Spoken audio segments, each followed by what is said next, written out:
Was any of it important for you to get out? And even if you didn't really have problems with them, but if people perceive you had problems with people, to kind of squash that too, because we saw what happened like with the rich homie situation. We saw what just recently happened with like the Boosie situation. Whoever, even if it wasn't real problems, it was perceived as that. Was that important to you? I think that, Jay to tell you, Jake was there. You know what I'm saying? Jake was always there. And I just keep saying Jake because I like to give people that credibility for, I what appreciate they it. did. A lot of niggas ain't gonna do that, but I just was a little cocky.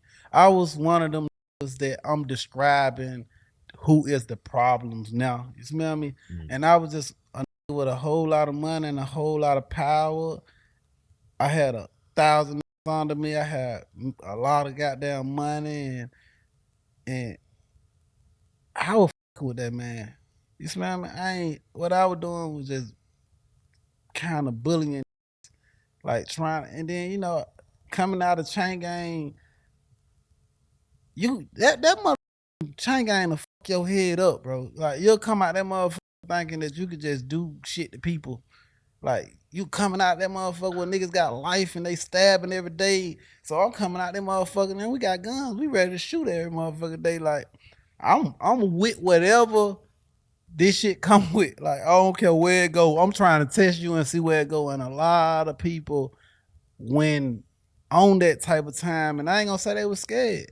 I just was, I just was tripping, bro. And none of that shit was his fault. You smell me? And Mm. I ain't just saying that because he did. You smell me? Like he ain't have to do no song for me. You smell me? Or like now don't get me wrong. Big Bank got on my ass about the situation with Boosie, but when I pull up on Boosie and I show him all the documentation and he find out, what occurred, my thing was he told me like, nigga, show the world this, don't show me this. You smell me? And I'm like, look, these folk, I had to really sit in the cell. I knew once a nigga called me a rat and shit, and I knew I started seeing certain niggas like or certain groups of people like rival up against me. So I'm like, okay, the reason why all of us as niggas from the streets hated rats is because we felt like that person took an individual from the streets.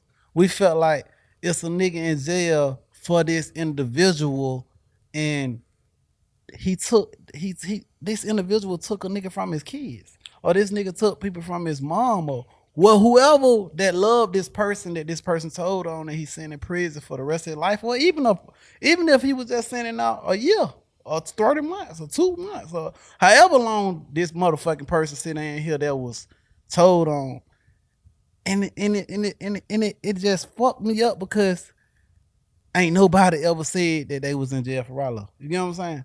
And if you my partner or you my dog and you see that, why the fuck you still going up against me?